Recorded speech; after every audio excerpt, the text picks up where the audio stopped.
Konsep biologi sel, biologi molekuler, dan penggolongan jasad hidup.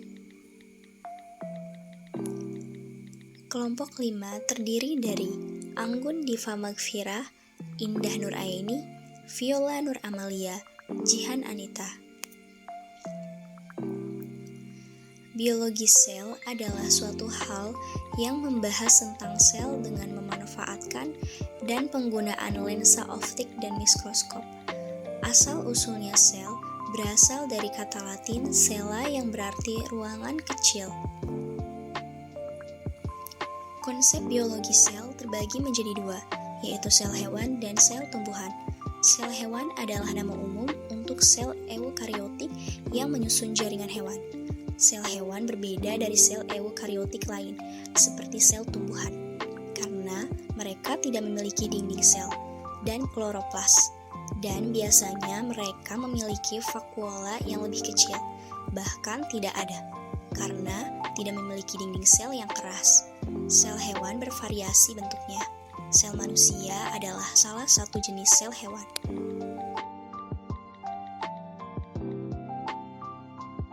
Asal-usul sel pertama kali ditemukan oleh Robert Hooke pada tahun 1665. Yang kedua, Antony van Leeuwenhoek pada tahun 1674. Yang ketiga, Robert Brown pada tahun 1831. Yang keempat, Rudolf Virchow pada tahun 1857. Jasad hidup. Jasad hidup dibagi menjadi dua. Yang pertama, jasad hidup seluler. Yang kedua, jasad hidup non-seluler. Jasad hidup seluler digolongkan menjadi dua, yaitu uniseluler sel tunggal, multiseluler sel banyak. Penggolongan jasad hidup.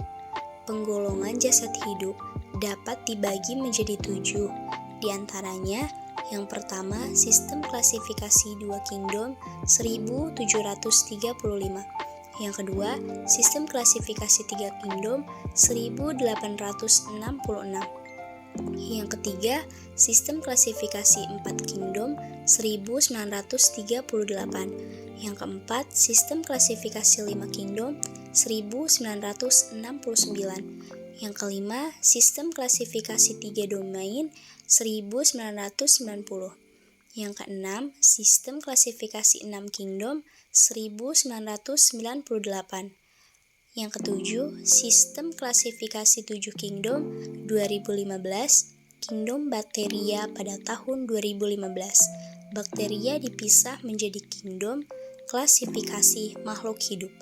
Ada 7 kingdom yang terdiri atas kingdom Archaea, kingdom Protozoa, kingdom Chromista, kingdom Fungsi, kingdom Planta, kingdom Animalia. Ciri-ciri jasad hidup.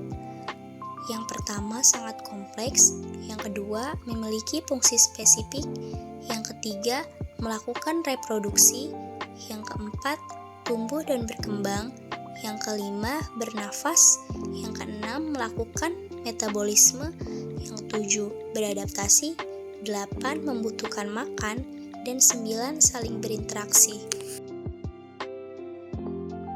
Sel eukariot ada 7. Yang pertama nukleus, yang kedua ribosom, yang ketiga retikulum endoplasmatik, yang keempat mitokondria, yang kelima badan Golgi, yang keenam lisosom, yang ketujuh vakuola.